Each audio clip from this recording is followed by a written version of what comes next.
welcome to my channel.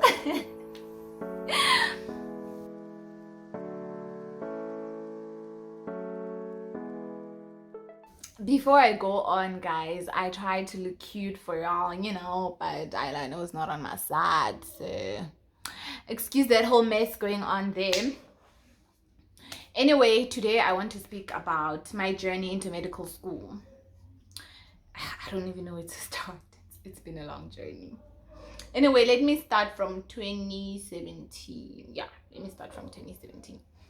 2017, I was doing my grade 12 at a school in Lowfield High. In Nelspruit called Lowfield High. That year, I was very playful. My mindset was just so immature. I don't even know what to call that. Like, I didn't care about anything. I just wanted to pass. I didn't even care how. I just wanted to pass. It was just that thing of, as long as ngithole pass mark, maths sharp. I was crying for the pass mark. I know, Shem. I was so childish. I was all over the place. But yeah, so when the results came out in January, I think it was the 4th of January, the results came out 2018. I went to the school villa with my mom in the morning, and it was a diploma. So in my head, I thought I'm smart naturally, so I'm gonna get a bachelor. It's just level 4s. I'm gonna get, so it was just that thing of, I was so sure I was gonna get a bachelor, but hey, I got a diploma. I was so heartbroken. And I missed the bachelor by 1%, because for maths I had 48%, and for physics I had 49%. So I just needed that 1% there by physics to get a bachelor. So that was very, very heartbreaking for me, and I was so depressed. But I was like, oh well, I did it myself. I wasn't serious that year. I didn't even know how I expected to pass without studying. I was really all over the place, but I'm just glad that mindset is now gone down the drain. So yeah, 2018, I was like, since I got a diploma, now that means I can't go to university. I have to go to college, right? So I was in a college in Pretoria called Denver College. It's in town. I was studying there, but then I felt like it's a waste. My heart was not at peace, because I know myself. I know what I'm capable of. A diploma is not in my league. It was just a no for me. So I was just like, okay, since I'll be in college, let me just upgrade maths and physics on the side, so that in November I can write, and upgrade my marks so I can qualify to go to varsity, because I didn't want to be in college. I wanted to be in university. So that year I went to register I was in Pretoria, right? So I was studying, and then I registered on the side to write in November. And then I was doing N courses. I was doing civil engineering N courses in that college. Okay, anyway, I was in 2 schools basically. So I was doing it fine. I learned that year, but 2018 I was always partying. I was always having fun. That year. So came October, we write, I'm talking about matric. When you do matric, the last weekend of October, usually it's maths paper 1 and paper 2. Because maths paper 1 is written on a Friday, and then the paper 2 is written on a Monday. So usually it's in the last weekend of October. So yeah, but unfortunately that weekend, not that weekend, on the 18th of October, my dad passed away. So I could no longer write, I had to attend the funeral on the Saturday. So there was no way I could go home to Mpumalanga. I could write on Friday, then go home to Mpumalanga on Saturday to attend the funeral. Then Sunday, I'm back here. Now I'm writing again. And besides all that, my mental state was just drained. There was no way I could write an exam at that time. I was just going through a lot. So I ended up not writing, not upgrading. Yeah, And then yeah, I didn't finish the N courses because I think the last one is N6, and I was doing, was it N5 or something, but yeah, I didn't finish that. So came 2019, right? So I was home and I was just so depressed because my father was the one that was paying for my fees and stuff. And then when he passed on, I was born out of wedlock.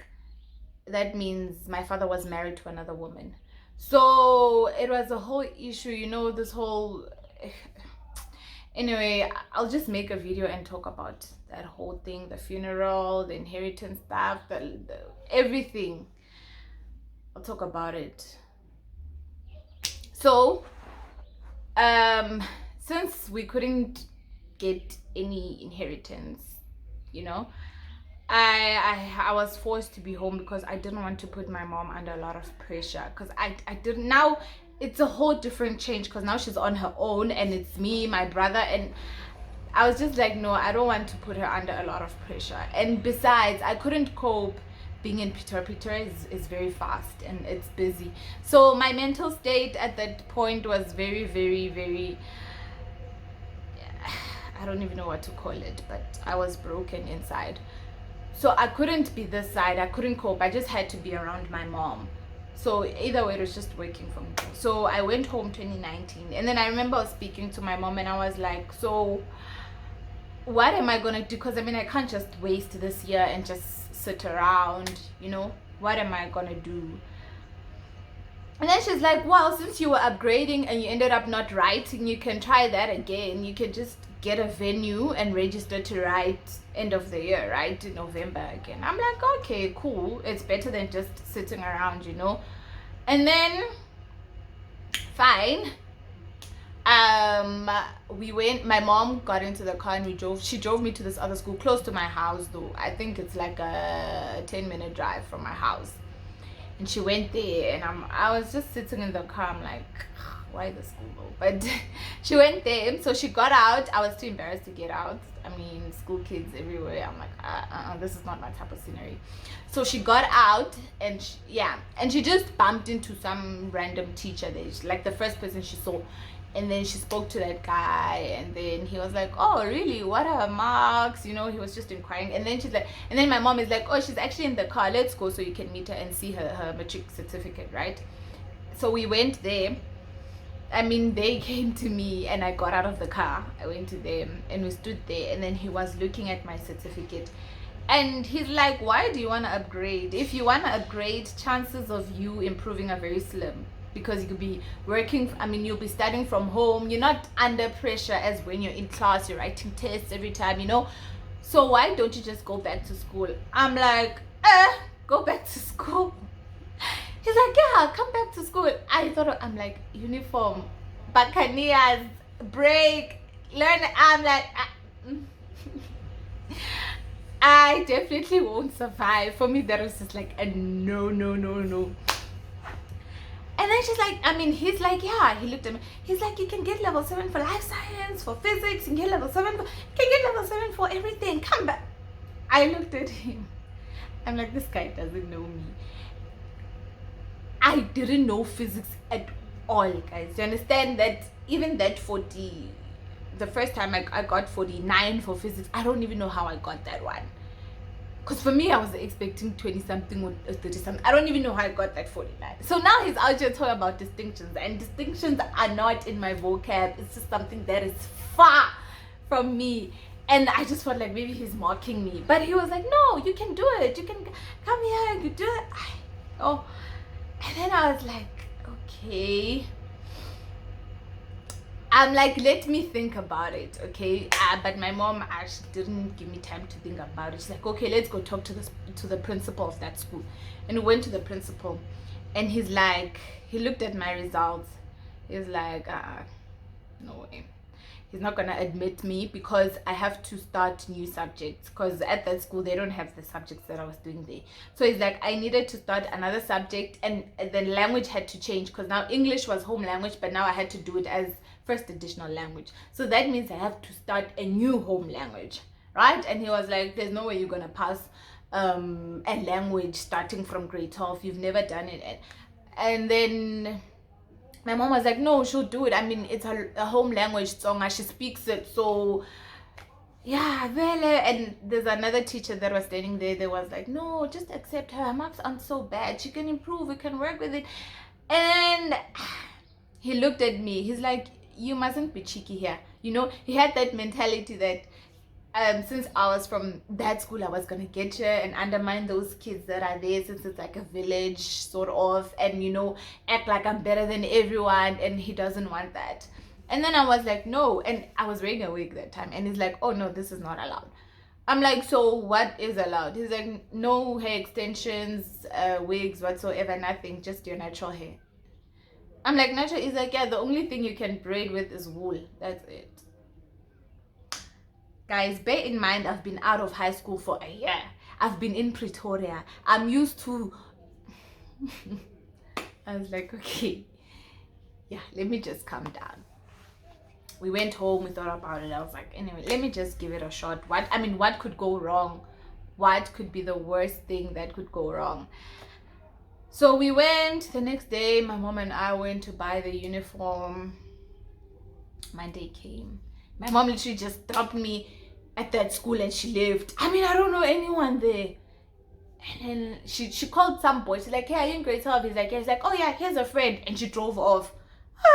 So that guy was just like, oh, hi, and you know, and he was just showing me around. And then, yeah, eventually I got there, I learned the environment, and I actually enjoyed it. The teachers were amazing. Guys, the teachers were so supportive. We were working, guys. We were working. Always, every Friday, we were writing every week, we were writing weekly tests. So every Friday, we write a full maths paper.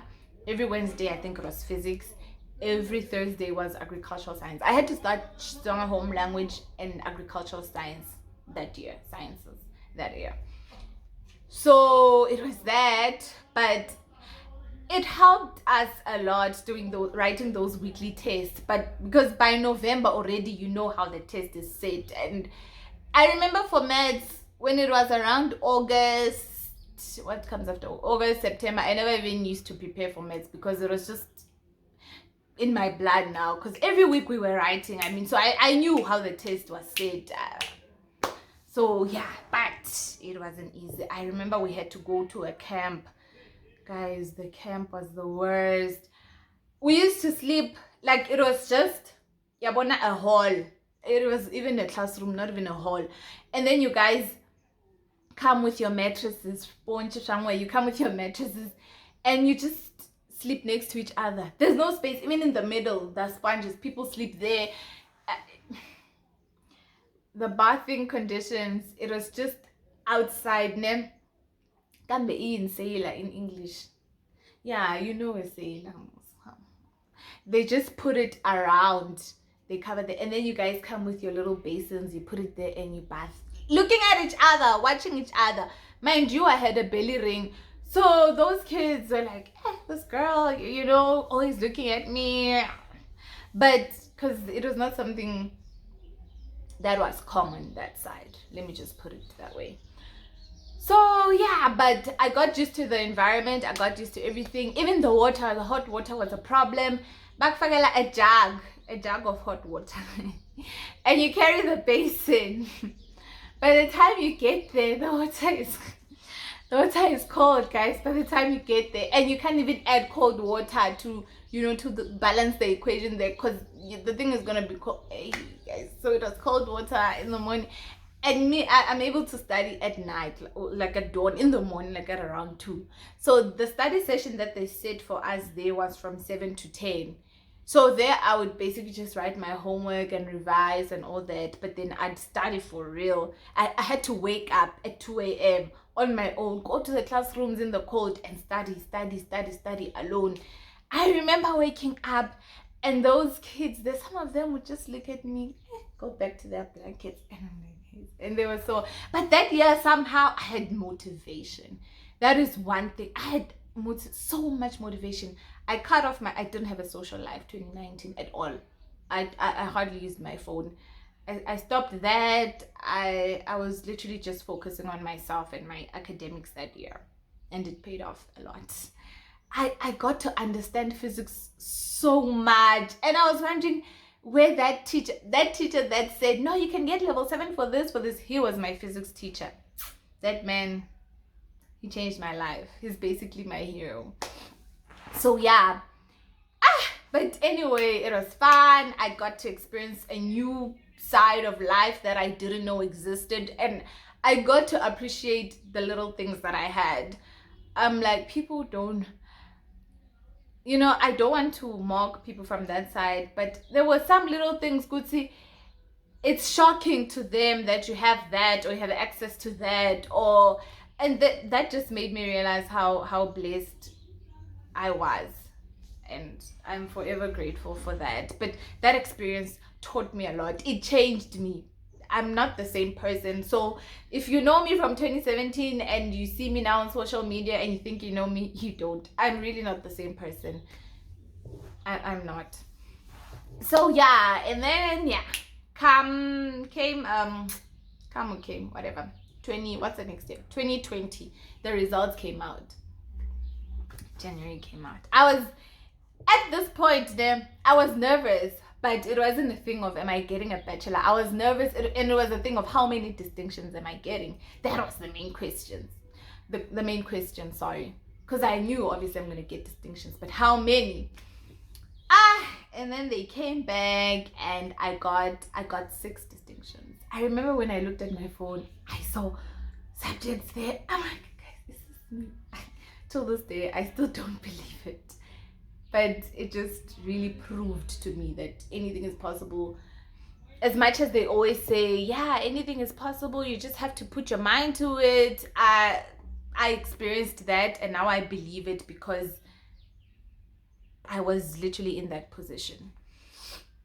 So yeah, my results came back, and I was sad, and I was excited. I mean, I have a distinction in physics. What? But yeah.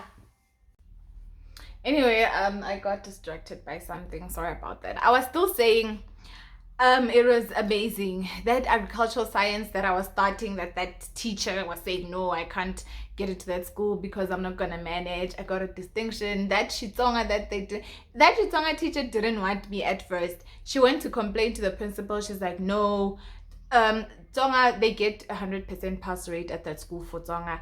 So she was like, no, pass rate say there's no way, because with language you need to know the spelling, the pronunciations of things, and if you didn't do that in primary, there's no way you're gonna cope in grade 12 and all that. But I was just like, no, Nje, I was just trying to make them believe in me. But during the year, they ended up believing in me so much, and they motivated me so much, and I got a distinction for that too. So it was I mean, it's like I was living in a dream, because it felt so unreal, but I was so happy. Anyway, I need to sell. So yeah, okay, results came out 2020, valid distinctions. Great. So now university. So I applied for chemistry in most universities because I really liked chemistry so much. So I wanted to do BSc in chemistry. So I applied almost in most universities. I applied for that. So they accepted me. UJ, though, I applied for...